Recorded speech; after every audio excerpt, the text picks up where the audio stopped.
Mesdames et messieurs, bonjour.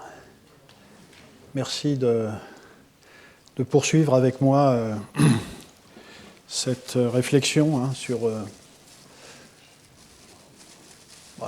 l'électricité surtout.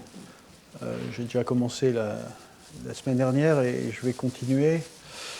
Je fais ce détour parce que, comme je crois l'avoir suffisamment expliqué, et ça va commencer la semaine prochaine quand je vais parler de la question de valoriser le CO2 pour aller vers ce qu'on appelle des carburants alternatifs ou carburants de synthèse, e-fuels, tout ça c'est un peu la même chose. Une chose importante, c'est l'électricité qu'on y met parce qu'il faut de l'électricité. Donc je reste encore un peu cette séance sur l'électricité. Et voilà. Je vais parler de ce qu'on appelle l'électrification des usages. Où en est-on ? Je crois que c'est une question importante parce que ça détermine au fond une partie de la politique à mener, et en discussion d'ailleurs dans les textes gouvernementaux, à mener pour un mix électrique approprié, aussi bien en diversité que en quantité. Alors, bon, donc on est, je crois, tout le monde d'accord, enfin, sauf s'il y a quelqu'un qui s'élève aujourd'hui contre cela dans cette salle, mais que pour défossiliser notre système énergétique, il faut électrifier une partie des usages. Après, évidemment, assurer la production électrique qui va avec. Alors, je pense qu'il y a parfois une erreur, qui est que lorsqu'on répond à cette question, on y répond presque exclusivement par la question de l'offre électrique, de la production électrique. D'ailleurs, dès qu'on parle de la transition, on débat entre combien il faut mettre d'éolien, de solaire, de nucléaire, d'hydroélectricité, etc., etc. Et on parle relativement peu de la question de la demande électrique. Et je pense que c'est tout aussi important de se poser la question de comment on accroît cette demande électrique, et donc comment on électrifie les usages, que de réfléchir à la question de savoir comment on assure cette électricité. Ce sont deux choses différentes, mais qui ne se traitent pas du tout de la même façon. J'aurai l'occasion d'y revenir quand je parlerai du texte, enfin de la programmation pluriannuelle de l'énergie. Et au fond, une politique énergétique équilibrée, c'est aussi une politique qui se donne comme objectif la mise en place d'outils pour augmenter cette demande électrique. Il faut qu'il y ait une demande électrique pour accompagner évidemment une production croissante. Alors, qu'est-ce que ça veut dire ? Enfin, ici, je ne vais pas faire de politique, mais en gros, ça demande au fond de mobiliser les ménages et les entreprises vers le plus possible vers les systèmes électriques. Je ne dis pas comment, mais enfin, il faut mobiliser pour qu'il y ait une demande de chauffage électrique, de transport électrique, etc. Et puis en même temps, il faut aussi accompagner le tissu industriel pour que, en particulier, le secteur industriel de production des équipements électriques et des convertisseurs d'énergie électrique à un prix accessible soit aussi accompagné. Et qu'est-ce que ça veut dire ? Ça veut dire qu'il faut qu'il y ait un secteur industriel qui soit compétent, économiquement viable de production, des pompes à chaleur, des fours électriques pour l'industrie, des voitures électriques, etc., etc. S'il n'y a pas de demande croissante et s'il n'y a pas de secteur industriel pour produire ces objets-là, eh bien, qu'est-ce qu'on a ? On a le risque, je le dirais, d'une surproduction électrique et également l'acquisition d'objets électriques qui viennent d'ailleurs, d'où un problème de balance commerciale, un problème de perte de souveraineté industrielle. Voilà, donc j'aurai l'occasion de revenir sur ces choses-là, mais je voulais, il me semblait important de rappeler cet élément qui est parfois oublié dans le débat sur l'électricité. Alors, donc ça, vous l'avez vu à gauche, je l'ai montré plein de fois, hein, donc la transition énergétique, et je vais en rester là, c'est donc cette augmentation de la consommation électrique, et tous les scénarios prévoient cela, évidemment, consommation électrique accompagnée par une production d'électricité qui est suffisante pour assurer cette consommation. Et évidemment, il faut que cette électricité soit bas carbone. Et c'est particulièrement approprié dans un pays comme la France, dont vous avez vu, je l'ai montré la dernière fois, dont la production électrique est très décarbonée. Électrifier de nombreux usages dans un pays où l'électricité est produite à partir du carbone n'a évidemment strictement aucun intérêt. Mais bon, la France a cette particularité-là, et en effet, cette problématique que nous discutons est parfaitement appropriée. Alors, tous les scénarios sont d'accord là-dessus. J'ai donné ici des chiffres pour montrer où est-ce qu'on peut arriver dans ces scénarios, tout ce qu'on a pu imaginer. Alors, ici, ce sont des moyennes de différentes études qui ont été proposées, mais tout ça vient de scénarios de RTE, hein, les plus connus sans doute, des scénarios de l'ANEM. L'Académie des sciences et l'Académie des technologies a aussi à peu près calculé qu'on serait au-dessus de 700 TWh en 2050 si on électrifiait raisonnablement tous les usages qui peuvent être électrifiés. Il y a eu une commission d'enquête au Sénat, par exemple, je vous invite à lire cette étude, 2024, qui fixe un horizon de 700. On est à 450 TWh, vous l'avez vu la dernière fois, de consommation électrique, à 700 TWh. Donc c'est énorme, avec un passage au-dessus de 600, entre 600 et 650 TWh en 2035. Donc c'est une augmentation colossale. Ça, c'est la consommation, c'est la demande électrique. C'est comme ça qu'on prévoit cette demande électrique. Alors les chiffres ici, je ne vais pas rentrer dans les détails, mais c'est au fond assez facile à calculer. Pour les transports, vous avez, par exemple, en 2050, 30 millions ou 35 millions de véhicules électriques. Vous faites les calculs par rapport à combien de kilowattheures pour 100 km et combien de kilomètres par an, enfin, etc., etc. C'est assez facile. Bon, vous arrivez à 90 ou 100 TWh et ainsi de suite. Un peu plus d'1 million de tonnes d'hydrogène vert, enfin, c'est ce qu'il y a dans ces scénarios. Je ne dis pas que ceci est raisonnable. Ça fait 50-60 TWh. L'habitat, le chauffage, c'est un peu moins parce que tout ça est réfléchi en termes de à la fois électrification, pompe à chaleur et en même temps amélioration de l'efficacité énergétique, rénovation des bâtiments, enfin, etc., etc. L'industrie, donc c'est l'acier vert, c'est la chaleur électrique, c'est les e-fuels, etc. Bon, autour de 70 TWh. D'un scénario à l'autre, ça peut varier un peu. Et puis il y a l'impact des data centers, de l'intelligence artificielle qui arrive dans le paysage. Bon, voilà, vous arrivez à peu près à ces chiffres-là, mais à 20 ou 30 TWh, c'est à peu près la même chose. Et si vous arrivez à 2035, c'est un peu moins, c'est 18 millions de véhicules électriques. Enfin, on n'y arrivera sûrement pas, mais l'hydrogène déjà assez bien avancé, l'hydrogène vert, l'habitat, le chauffage un peu moins parce qu'on n'est qu'en 2035, l'industrie un peu moins, ça monte plus vite après, et les data centers, on y est, ça peut être à peu près ça. Bon, voilà, vous voyez, c'est à peu près ce qu'on trouve dans tous les scénarios. Voilà. Donc, horizon 2050, voilà, 280 TWh de plus, c'est colossal, et même 2035, dans 10 ans, 140 TWh de plus. C'est aussi colossal en peu de temps, mais c'est ça qu'on vise.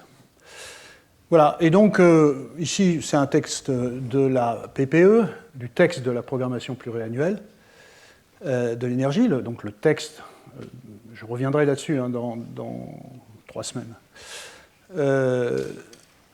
Oui, comme je vous l'ai dit, les cours ne suivent pas un ordre totalement logique, mais c'est lié au fait c'est à cause de mes invités. Ils ne sont pas mis totalement à ma disposition, donc il fallait que je m'arrange. Mais vous voyez, voilà, la politique énergétique française aujourd'hui, c'est cette affirmation: la consommation d'électricité va augmenter fortement sous l'effet de l'électrification, alors directe, ou via l'hydrogène ou les e-fuels, de nombreux usages, transport, chauffage, industrie. C'est ça l'idée. Alors, est-ce qu'on électrifie? Alors voilà la courbe de consommation électrique française depuis 2004. En haut, vous avez les données en térawattheure, et en bas, c'est ça doit être la puissance, la pointe de consommation en gigawatts. Bien, ce que vous voyez, c'est qu'après une montée, donc on était à 450 en 2004, bon, vous observez qu'on est toujours à 450, mais ça n'a pas été plat, ça a été une montée, et on a une consommation en France pendant une vingtaine d'années, à peu près, autour de 480 TWh. Et à peu près depuis 2017, je crois que c'est ça ici, 2017, alors avec des variations qui sont liées aux événements en particulier géopolitiques, etc., eh bien ça tombe. Voilà, donc nous ne sommes pas dans une phase d'électrification du tout massive. Et déjà, d'ailleurs, maintenant, nous sommes déjà assez loin des courbes, des différents scénarios. Et là, je n'accuse personne, puisque nous-mêmes, à l'Académie des sciences, nous avons évoqué des scénarios de cet ordre. Or, nous ne sommes pas dans cette dynamique-là. C'est la même chose pour la pointe de consommation. Alors, ici, je ne sais pas ce qui s'est passé en 2012, mais on peut arriver à des puissances d'une centaine de gigawatts. Mais vous voyez, ici, c'est en moyenne autour de 90 gigawatts. Voilà, ici, même les pointes sont plus faibles. Bon, voilà, on est dans cet état-là. Alors, on a je vous montre des choses plus récentes. Je crois que c'est en juillet 2025, comme tous les mois de juillet, RTE publie un bilan semestriel. Et vous le voyez ici, eh bien, 2025 n'est pas non plus le départ d'une montée d'électrification, puisque vous voyez la courbe bleue, c'est 2025, elle s'aligne totalement avec 2024 et 2023, et elle est ici très en dessous de l'historique 2014-2019. Et si vous regardez à 6 mois, le premier semestre 2025, on a consommé 230 TWh, et en 2024, on avait consommé pour le premier semestre, je compare des choses comparables, 230 TWh. Donc voilà, on n'est pas dans cette dynamique. Oui, là, je vais revenir à tout ça, mais il y a des tas de raisons pour cela. Je vais rentrer un peu dans les détails juste après. Ici, c'est pas l'ordre n'a pas beaucoup d'importance, c'est une somme de causes. L'amélioration de l'efficacité énergétique continuelle des convertisseurs d'énergie, le prix d'électricité à la hausse suffisamment élevé pour contraindre les ménages et les industriels à faire attention à leur demande d'électricité, donc des comportements de sobriété, des comportements d'économie d'énergie, etc., etc. Comme vous le verrez, une désindustrialisation qui continue et des délocalisations industrielles. Et puis, quelque chose dont on parle relativement peu, parce qu'on évoque toujours ces questions économiques en particulier, ou sociales, mais on s'est quand même fait croire que toutes les technologies étaient disponibles pour électrifier tout ce qui pouvait être électrifié à des coûts raisonnables et en très peu de temps. Or ça, c'est faux. on est encore, dans certains cas, très loin. Dans certains secteurs, on a avancé. Hein, sans doute le plus avancé, c'est le véhicule électrique, avec les difficultés que vous verrez, mais il y a des tas de technologies qui sont encore trop chères et pas suffisamment avancées, et ça contribue aussi à cette difficulté-là, ce qui, évidemment, appelle à travailler encore plus aux technologies. Voilà, donc ça, j'ai montré ça. Et juste pour vous montrer que... Donc, ça, ce que je vous ai montré, c'est la consommation. En termes de production, c'est à peu près la même chose. Vous voyez, ici, au premier semestre 2024, ça, c'est toujours le même document.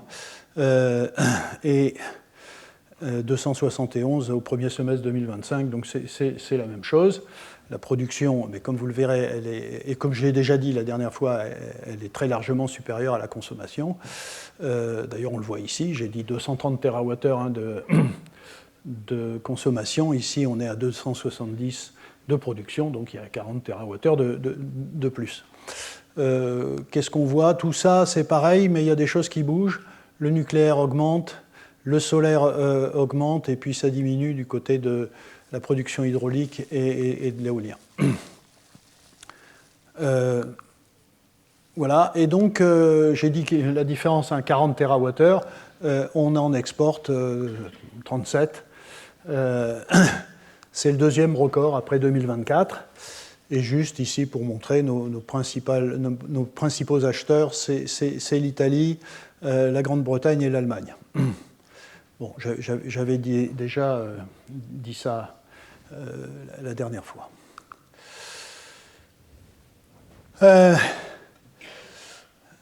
Oui, j'ai évoqué le prix de l'électricité.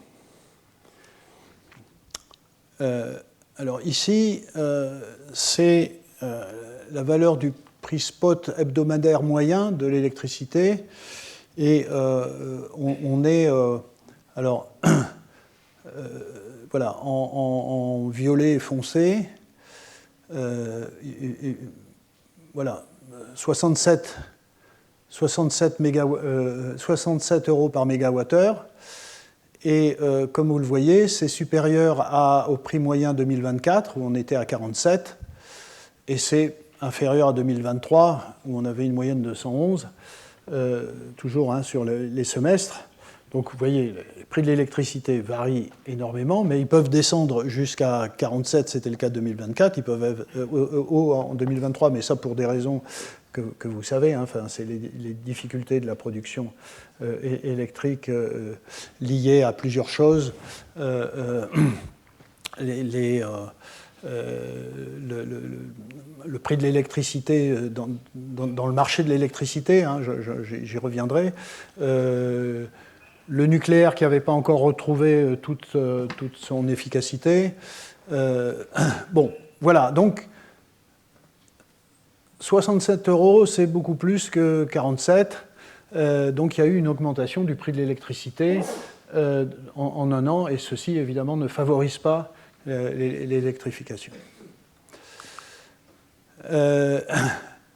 Alors, une fois qu'on a dit ça, on regarde plus largement. Effectivement, le prix français, le prix de l'électricité en France est élevé, mais il l'est moins qu'ailleurs.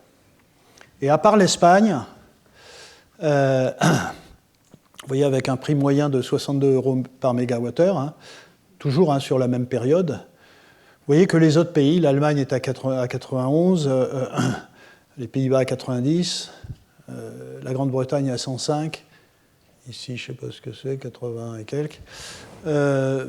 Donc voilà, il faut donc relativiser les choses d'une certaine façon. Certes, nous avons un prix de l'électricité, mais j'y reviendrai, qui est encore très élevé, mais il y a un certain avantage compétitif au niveau de l'Europe de notre électricité.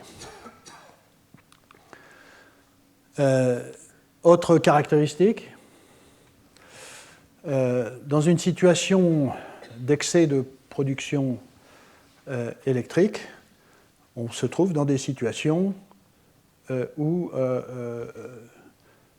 arrive sur le marché un trop gros excès d'électricité et cette électricité se vend à des prix à ce moment-là très bas, et ils peuvent être négatifs. C'est une des caractéristiques, c'est une nouvelle caractéristique du marché de l'électricité aujourd'hui, et qui est liée en partie par des excès de production lorsque, notamment les énergies renouvelables, solaire et éolien, beaucoup de vent, beaucoup de soleil, produisent beaucoup d'électricité. Et comme vous le voyez, les prix négatifs sont le nombre de périodes avec des prix négatifs augmente très, très sérieusement. Vous voyez, c'était 53 heures en 2023, 235 en 2024 et 363 heures en 2025. Et c'est ce que vous voyez en bleu ici, entre les différentes années. Bon, ceci montre simplement que les horaires les horaires où vous avez des prix négatifs, les mois où vous avez des prix négatifs, c'est surtout les mois d'été, évidemment, c'est là où il y a des excès de solaire en particulier. Voilà, donc tout ça montre une situation dans laquelle les prix sont élevés en France, sont très volatiles, avec un marché de l'électricité un peu compliqué, qui, à mon avis, ne favorise pas la course vers l'électrification des usages. Alors, est-ce que c'est typiquement français, cette affaire-là? Non. C'est partout. On veut électrifier partout, mais on n'électrifie pas. On n'électrifie pas avec la dynamique qui est prévue dans les scénarios. Et vous voyez, ça, c'est tous les pays représentés, Espagne, Italie, Allemagne, France, Royaume-Uni. Et donc, dans tous ces pays-là, la consommation, la demande électrique baisse. Vous voyez, partout. Donc, il y a un véritable frein à la mobilisation de la demande électrique. Et ça, vous imaginez bien que c'est un problème, parce que s'il n'y a pas de demande, eh bien, les producteurs de ces convertisseurs d'énergie électrique sont en difficulté. Ils ne peuvent pas mettre sur le marché des quantités massives d'objets électriques, et donc on n'électrifie pas. Voilà, donc ici je voudrais vous montrer les difficultés. Alors tout ça est bien dommage, bien sûr, parce qu'on est d'accord, il faut électrifier. Voilà, je vais évoquer quelques secteurs. Hydrogène vert, les procédés industriels, les véhicules électriques, le chauffage des bâtiments et un peu les carburants de synthèse. Alors, du côté de l'hydrogène, alors je parle que de l'hydrogène vert. Quand on regarde un peu le secteur, on s'aperçoit que, au fond, dans les dernières années, il n'y a pas eu de vraie révolution, de vrais changements dans le coût de l'hydrogène vert et dans les rendements des électrolyseurs, etc., etc. Bon, il faut encore y travailler. Ça fait longtemps qu'on y travaille, mais il faut encore y travailler. Donc, la demande, comme je l'ai dit, en hydrogène est faible. Enfin, elle n'explose pas, en tout cas. Et donc, les producteurs d'électrolyseurs installent insuffisamment de capacité d'électrolyseurs. Je crois qu'on est à peu près à 50 mégawatts, c'est faible, d'électrolyseurs pour transformer de l'eau en hydrogène en 2025. La cible, c'était 6,5 gigawatts, ça doit faire à peu près, il faut multiplier par plus de 100 pour y arriver en 5 ans. Et dans la PPE, c'est l'objectif 8 gigawatts en 2035. Voilà, on est très loin. Voilà. Et il se passe tout un tas de choses. Vous voyez, par exemple, je prends ici quelques éléments, quelques informations récentes. McPhy, qui est une gigafactory d'électrolyseurs, inaugurée en juin 2024, liquidation judiciaire en mai 2025, rachetée par John Cochrane en juillet 2025. La stratégie française de l'hydrogène est en réévaluation à l'heure actuelle.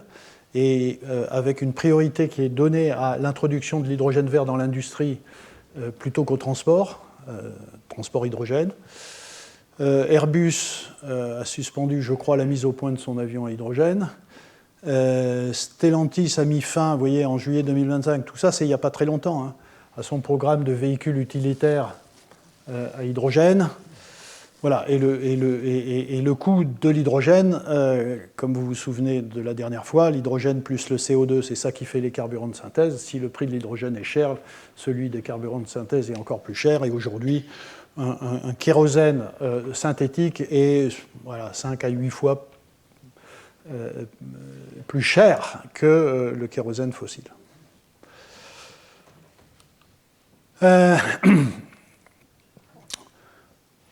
Bon, j'en profite pour vous donner un certain nombre d'éléments bibliographiques qui sortent régulièrement. Ça, c'est par exemple un document qui sort tous les ans de l'Agence internationale de l'énergie.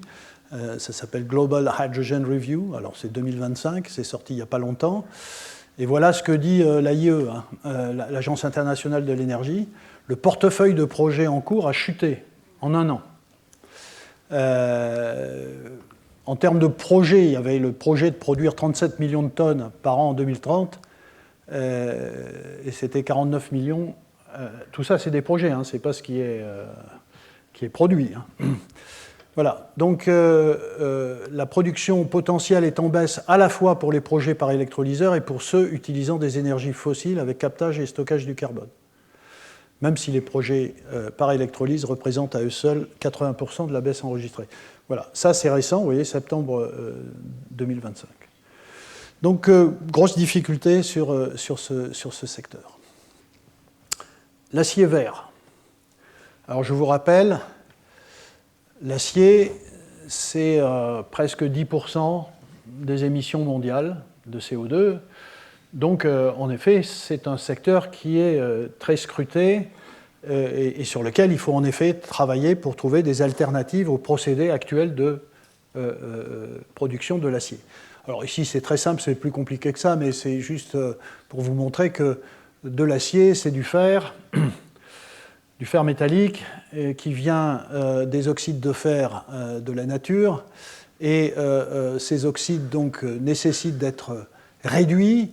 Et ça se fait par un procédé qui s'appelle procédé charbon, où en fait ce charbon sert à produire du monoxyde de carbone, et le monoxyde de carbone est l'agent réducteur des oxydes de fer. Voilà, des équations chimiques pas trop compliquées.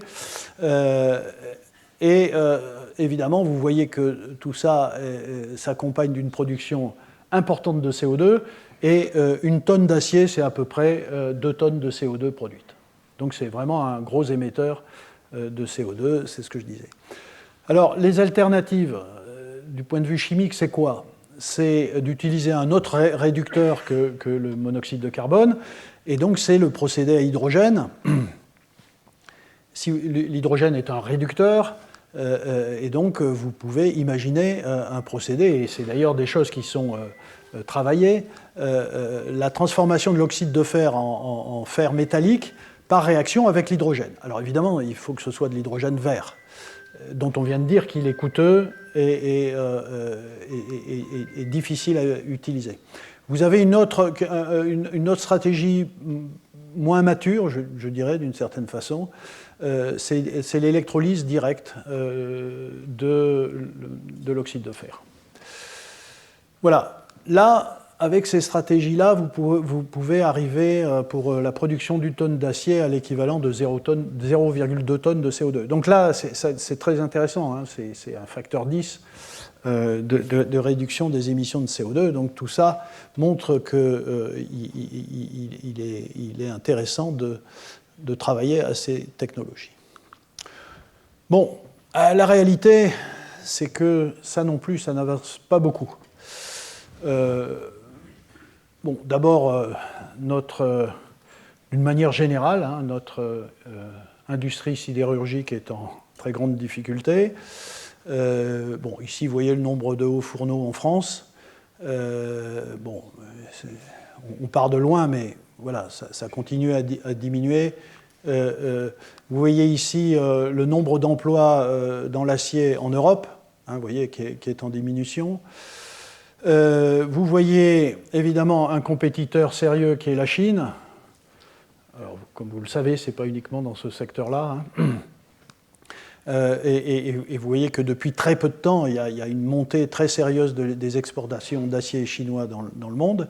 Et vous voyez ici, alors je crois que c'est l'Union européenne, hein, nous étions jusqu'en 2016-2017, je ne sais pas si l'année 2017 a une valeur particulière, mais jusqu'en 2017, nous étions en Europe exportateurs d'acier, et vous voyez que depuis cette période-là, nous sommes importateurs d'acier. Bon, donc ça, c'est les difficultés de la sidérurgie, mais en plus, dans ce contexte-là, quand vous voulez introduire des nouvelles technologies, celles dont je viens de parler, électrolyse ou hydrogénation, qui demandent de nouvelles infrastructures, de nouvelles capacités, des coûts supplémentaires, etc., eh bien, vous vous trouvez en difficulté, et c'est bien ce qui se passe.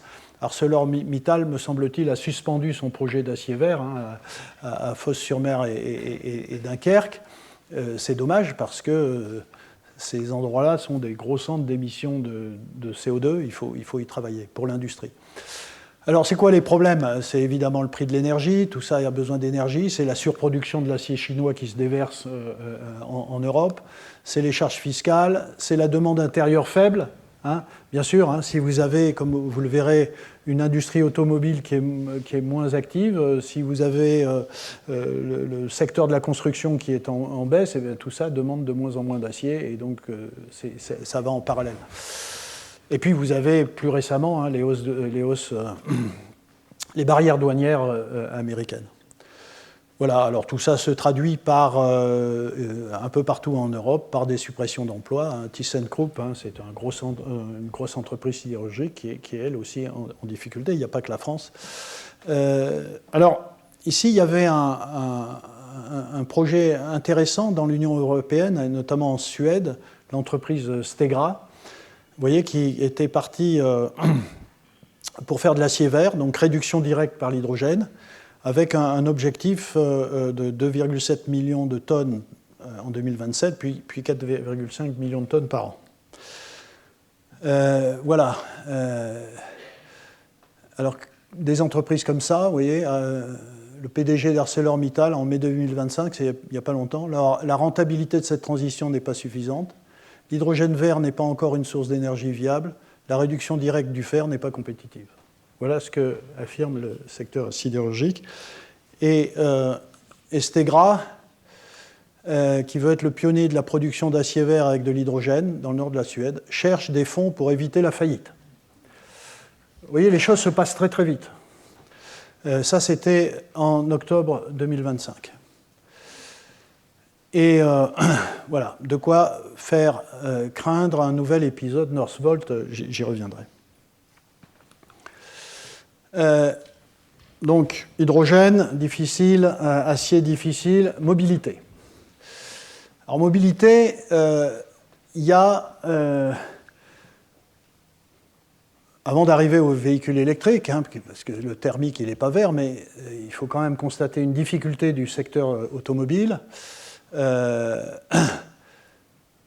il y a tout un tas de conditions, enfin, tout ce contexte de l'interdiction des ventes des véhicules thermiques en 2035, extension ou pas des zones à faible émission, la concurrence, les amendes pour les constructeurs.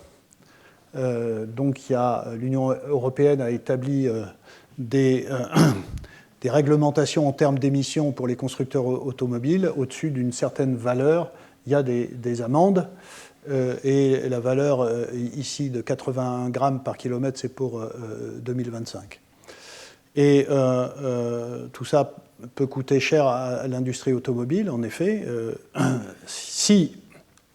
et c'est le cas aujourd'hui, hein, s'ils ne descendent pas en dessous de cette valeur. Et tout ça met beaucoup de complexité dans les politiques énergétiques. Hein. Je cite un texte de la Commission européenne de mars 2025, qui est le plan d'action pour l'avenir de l'industrie automobile, que la Commission elle-même qualifie en danger de mort. et donc qui est amené à assouplir les règles sur les émissions de gaz à effet de serre en disant nous devons écouter les voix qui demandent plus de pragmatisme. Donc tout ça est très compliqué.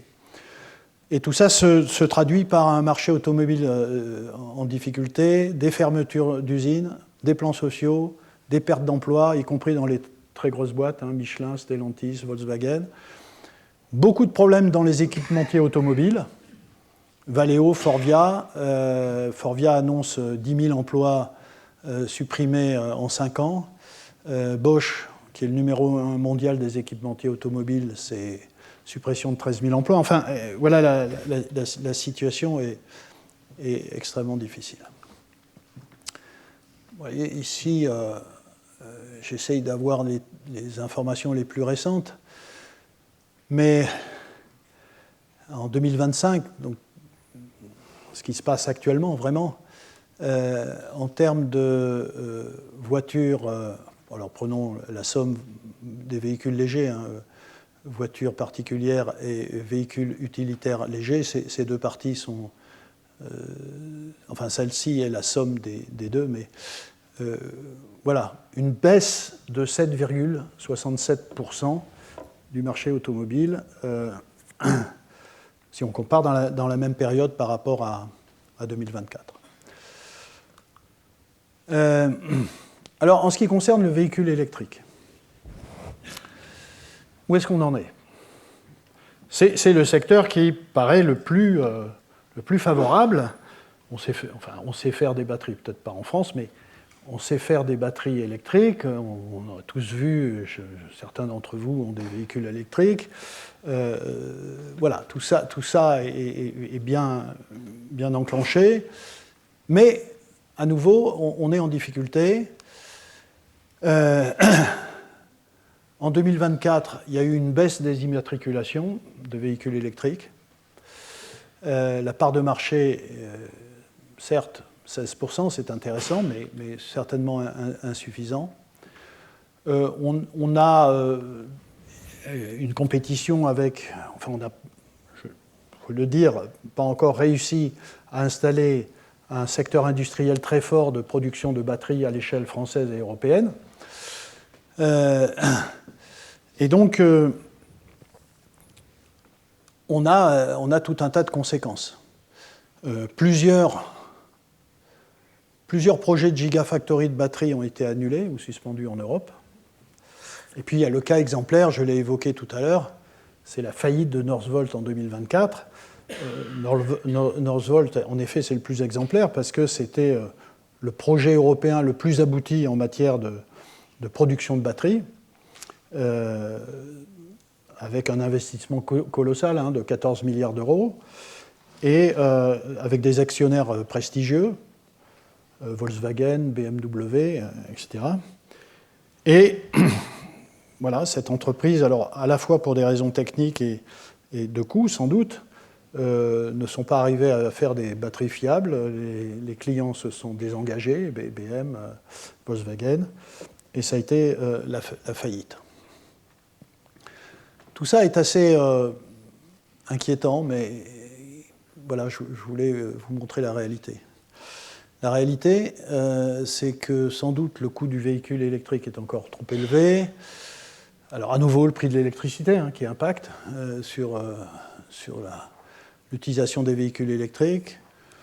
Les bornes de recharge, il y en a de plus en plus, mais sont sûrement encore insuffisantes pour mobiliser les utilisateurs. Il y a des réglementations européennes, je ne veux pas rentrer dans le détail. L'instabilité des aides à l'achat aussi, en permanence, bonus écologique, leasing social, toutes ces choses-là changent. L'utilisateur ne sait plus très bien où est-ce qu'il en est. Il y a des nouvelles taxes. Par exemple, la loi de finances 2025 a introduit un malus au poids.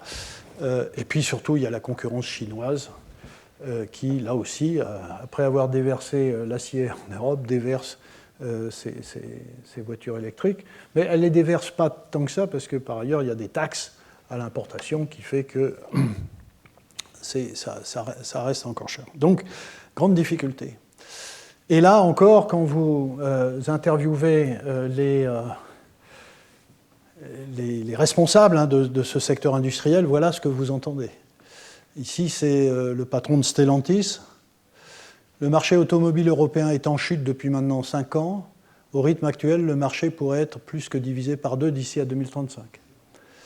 Luca De Meo, ancien directeur général de Renault, le marché n'achète pas ce que l'Europe veut que nous lui vendions. Remplacer la totalité des volumes actuels par de l'électrique, dans ces conditions, nous n'y arriverons pas. Et Stellantis aussi, c'est très clair, nous sommes à quelques mois d'un drame. Voilà, alors bon, tout ça est peut-être exagéré, mais enfin, ils en savent plus que nous, sans doute, sur la question de l'état de leur secteur. Donc tout ça est quand même très inquiétant. Bon, ça c'est la même chose. La chute, ici, c'est la chute des immatriculations, de ventes de voitures particulières. Vous voyez, on était presque à 1,2 million par an ici. On est à 840 000. Et cette chute, on le voit ici, n'est pas que n'est pas que le véhicule thermique. Je l'ai déjà dit. En 2024, le véhicule électrique ici, ou le véhicule hybride rechargeable, est en baisse et ça continue en 2025 très très sérieusement. Voilà, donc à nouveau, électrification de la mobilité en très grande difficulté. Tout ça est cohérent avec le fait que nos fameux scénarios qui prévoyaient des montées massives se trouvent confrontés à une réelle demande électrique qui ne démarre pas, qui baisse même. C'est ce que j'ai montré tout à l'heure. Il y a des choses très curieuses aussi. On voit des baromètres de ce type-là. Vous voyez ici, quand vous posez la question, c'est pas que la France, en France, en Allemagne et en Royaume-Uni, êtes-vous favorable au développement du véhicule électrique ? Vous voyez, en rouge, c'est plutôt pas et pas du tout. Entre 2014 et 2024, ça augmente. Il y a vraiment un problème. Et c'est aussi vrai en Allemagne qu'en Angleterre. Et puis quand vous posez ce genre de questions, les batteries des véhicules électriques sont mauvaises pour l'environnement. C'est la moyenne sur les 3 pays. Vous voyez que ça monte. Donc de plus en plus de gens pensent que c'est mauvais pour l'environnement. De plus en plus de gens pensent que les batteries sont dangereuses. De moins en moins de gens pensent que le véhicule électrique permet de diminuer les nuisances sonores dans les villes. Que de moins en moins de gens pensent que le véhicule électrique permet d'améliorer localement la qualité de l'air ou les émissions de CO2. Voilà, on est quand même dans une ambiance tout à fait étonnante. Alors tout ça ne favorise pas. Il y a quelque chose qui manque dans notre stratégie. Oui, une étude du cabinet Deloitte de juin 2025. Seuls 9% des Français envisagent l'achat d'un véhicule électrique en 2025. Voilà. Et les modèles thermiques gagnent en popularité. C'est quand même terrible de voir ça, mais c'est la réalité. Et pour terminer là-dessus, là aussi, dans mon souci de vous faire lire des choses, la Commission des affaires économiques du Sénat, vous voyez, le 15 octobre 2025, c'était il n'y a pas longtemps, il y a quelques semaines, sort un rapport qui s'appelle « Contre un crash programmé, mesures d'urgence pour l'industrie automobile française ». Voilà, bon, je ne recommande pas tous ces chiffres, mais c'est un constat qui est fait partout. Et la Commission des affaires économiques du Sénat se penche sur ce problème. Hausse des prix des véhicules neufs, baisse de la part de la France dans la production automobile européenne, alors que nous sommes un des grands pays de production automobile. Voilà. Contraction du marché et concurrence de la Chine. Alors, je ne vous demande pas de lire tout ça. Peut-être, d'ailleurs, certainement, vous ne le voyez pas, mais vous pouvez aller regarder ce document. Mais c'est juste pour vous dire qu'on en arrive, au fond, à des choses qui posent question, hein, comme recommandation à moyen terme, sortir du tout électrique. Hein, vous voyez, donc, voilà. Alors, on peut en débattre, chacun pense ce qu'il veut là-dessus, mais voilà que ce que dit cette commission, mais en même temps des choses aussi tout à fait raisonnables contre lequel je ne me prononcerai pas, puisque, évidemment, soutenir et amplifier l'effort de la recherche et du développement, je suis parfaitement en phase. En effet, oui, c'est ça aussi. Hein, sortons de cette idée que toutes les technologies sont là, à bas coût, très performantes, etc. Et que s'il y a un problème, c'est que la faute de je ne sais quel lobby, ou la faute de l'économie, ou la faute du marché de l'électricité. C'est aussi le fait qu'il y a des technos à travailler encore. Bon, et puis après, des choses aussi tout à fait raisonnables, regagner de la compétitivité, assurer la souveraineté en matière de véhicules électriques, enfin bon, tout ça est tout à fait logique. Mais enfin, voilà, c'est pour vous dire la difficulté. Ben oui, c'est la même chose pour les pompes à chaleur. PAC RO baisse de 40% en 2024 par rapport à 2023. PAC géothermique baisse de 23% en 2024 par rapport à 2023. PAC ER baisse de 12%. Chaudière à gaz, ça augmente. C'est ce qu'on voit ici. Vous voyez, en bleu, c'est la baisse des ventes de PAC, pompe à chaleur. Et ici, après une descente, il y a une remontée. Alors, c'est peut-être conjoncturel, mais néanmoins, tout ça va dans ce sens où il y a une grosse difficulté d'électrification. Bon, les pompes à chaleur coûtent plus cher à l'achat, en fonctionnement moins, et en termes d'émissions de CO2, c'est quand même beaucoup mieux. Enfin, le résultat, c'est que probablement, le premier élément, le coût à l'achat, est déterminant dans l'électrification.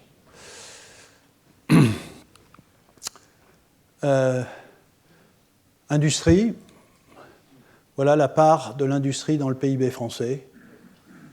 Il y a eu un petit plateau ici, je ne sais pas à qui on peut l'attribuer, mais certains se l'attribuent. Mais bon, globalement, ça diminue.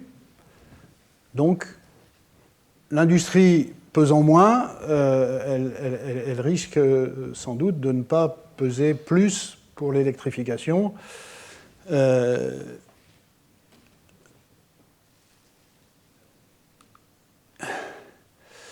Alors tout ça, c'est un peu la même chose. Hein. Donc, baisse de la production industrielle, balance commerciale déficitaire, fermeture d'entreprises, destruction d'emplois. Vous voyez ici les défaillances d'entreprises au plus haut niveau depuis 15 ans, 66 000, au-dessus de ce qu'on faisait en 2010, 2015. Alors, prix de l'énergie, toujours les mêmes raisons. Hein. Concurrence des surcapacités chinoises, instabilité fiscale, demande intérieure faible, hausse des droits de douane. Bon. Énormément de secteurs sont touchés. Métallurgie, chimie, automobile. Voilà, enfin, vous pouvez regarder dans la presse en permanence, en particulier dans le domaine de la chimie, toutes les entreprises qui ont des difficultés et qui se traduisent soit par des fermetures, soit par des délocalisations, soit les deux.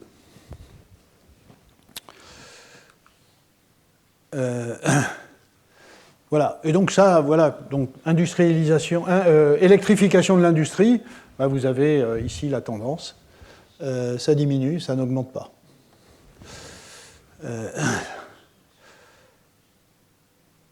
Ah ben ça, c'est une note du haut-commissaire. C'est correct?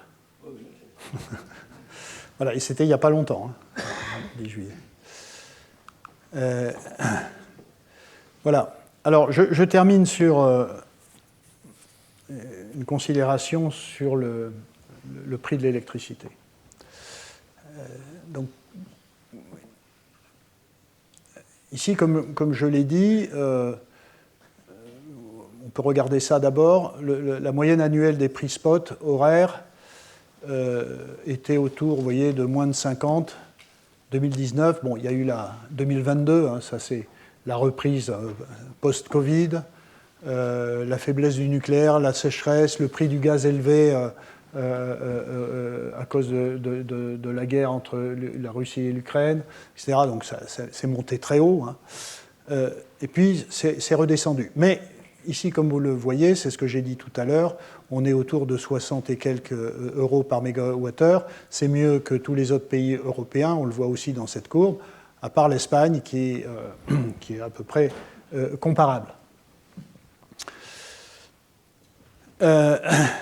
Donc, le prix de l'électricité, ici, pour le moment, je ne l'ai comparé à l'Europe, donc c'est assez favorable pour la France.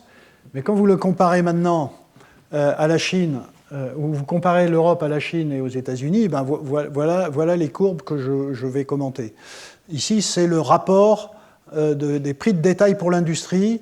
Alors, en bleu, ici, c'est prix de détail pour l'industrie européen versus les États-Unis.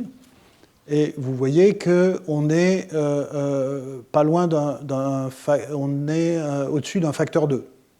Donc, les prix européens sont 2 fois plus chers que les Américains. Et 2 fois plus chers également, si on regarde la courbe rouge, c'est le rapport Union européenne.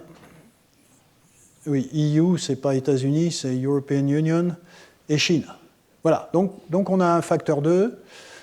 Eh bien, je crois que c'est un élément majeur aujourd'hui. Enfin, je pense que tout le monde a compris qu'il y avait une vraie question du prix de l'électricité.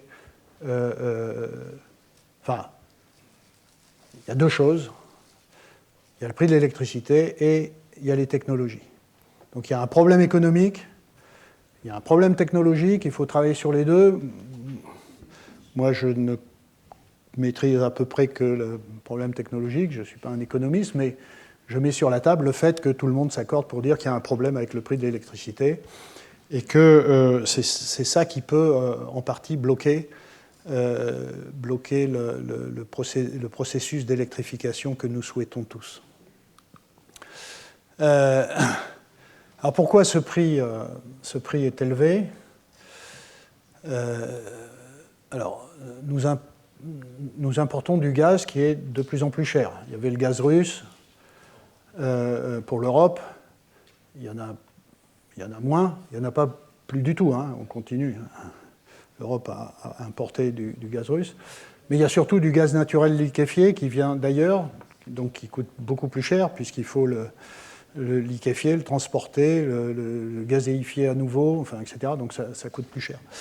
Il y a un marché de l'électricité européen qui fait que le prix de l'électricité est déterminé, est dicté par le prix du gaz. J'avais invité il y a 2 ans Jacques Percebois pour nous parler de cette problématique et qui vous a expliqué pourquoi c'était ainsi. Mais si le gaz est cher, le prix de l'électricité est cher. Ça paraît curieux pour un pays comme la France, mais c'est comme ça. Peut-être que nous aurons, Vincent nous en dira plus. En ce qui concerne la France, nous avons donc, je l'ai dit la dernière fois, une grosse production nucléaire. Et ce nucléaire a aussi vu ses coûts augmenter, hein, pour tout un tas de raisons, des nouvelles normes de sécurité, des arrêts, des modulations plus fréquentes pour équilibrer le réseau, de la rénovation, de la prolongation des réacteurs, hein, ce qu'on appelle le grand carénage. Donc tout ça introduit des coûts supplémentaires. Je terminerai un peu plus en détail cette heure en parlant de l'augmentation des taxes. Il y a le coût de l'acheminement de l'électricité, hein, de plus en plus coûteux, avec des lignes électriques aussi bien haute tension pour la connexion avec les pays voisins que moyenne et basse tension pour la distribution. Et donc sur les taxes, alors c'est quoi les taxes ?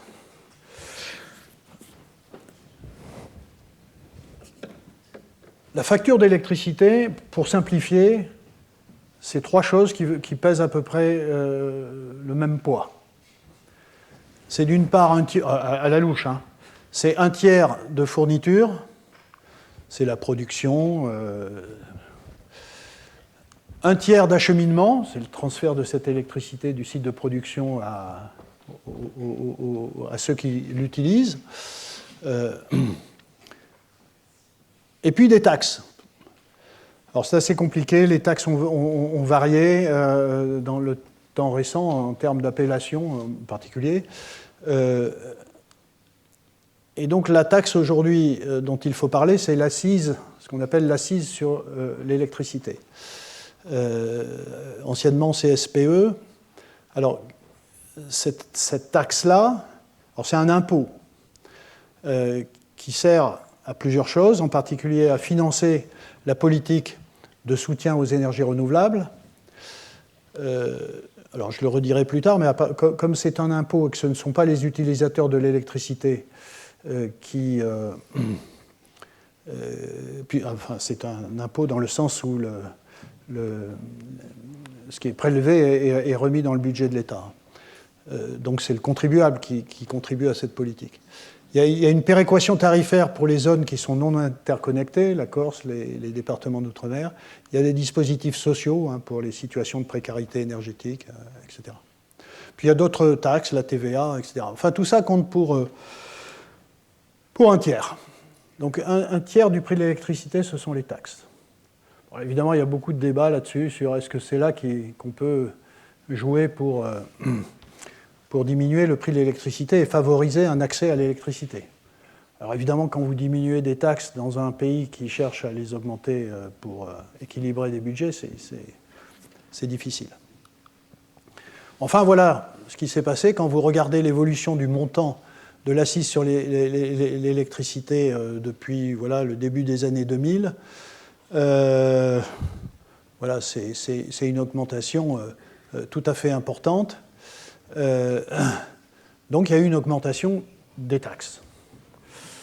Mais le plus étonnant, moi j'ai découvert ça récemment, c'est ce que je vais vous montrer maintenant, c'est que vous regardez à gauche, ici c'est les taxes exprimées en euros par mégawattheure.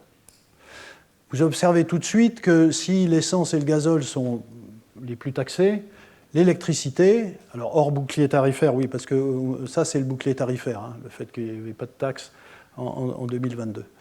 Hors bouclier tarifaire, l'électricité est plus taxée que le fioul et encore plus que le gaz naturel. Je savais que c'était le cas, mais pas autant. Mais ce qui est plus intéressant, c'est pour un pays comme la France, alors ça c'est Jacques Percebois qui m'a passé ces données, c'est à droite, pardon, si vous calculez les taxes rapportées aux émissions de CO2, donc vous voyez ici en centimes par kilogramme de CO2, là c'est un facteur, je ne sais pas combien, 30 ou 40 fois plus. Donc si on prenait comme critère les émissions de CO2, c'est évidemment le contraire qu'il faudrait faire, hein, bien sûr. C'est taxer plus cela que l'électricité dans un pays comme la France où l'électricité est décarbonée. Voilà, c'est ça la réalité aujourd'hui. Donc il y a beaucoup de débats sur, enfin ça c'est de l'ordre des politiques, hein, savoir si on peut diminuer la taxe sur l'électricité. Évidemment, c'est moins de ressources pour l'État, qu'il faut compenser ailleurs. Si en même temps on augmente trop massivement les taxes sur le gaz, ça peut faire des gilets jaunes, puisqu'on continue à avoir beaucoup de chaudières à gaz. Bon, tout ça, c'est de la politique, ce n'est pas mon sujet. Chacun d'entre vous peut avoir ses idées là-dessus. Je voulais vous donner ces informations. Et évidemment, ça me permet d'enchaîner sur l'exposé suivant, parce que, évidemment, nous sommes dans un pays où il y a quelque chose de très, très, très particulier dans la production électrique, c'est notre industrie électronucléaire. Et donc là aussi, taxes, certes, mais aussi technologie, je l'ai dit, mais aussi production électrique la moins coûteuse possible. Et quand on dépend autant d'une source d'énergie électrique que le nucléaire, dans un pays comme la France, évidemment, il y a un enjeu majeur à l'industrie électronucléaire de produire cette électricité au coût le plus bas et de façon la plus efficace. Et donc, je suis très heureux de passer la parole à Vincent Berger. Vincent Berger est un physicien, je crois physique des semi-conducteurs, physique de plein de choses, optique. Voilà. Mais en plus, une personnalité qui a pris des responsabilités, je dirais, de conseiller scientifique.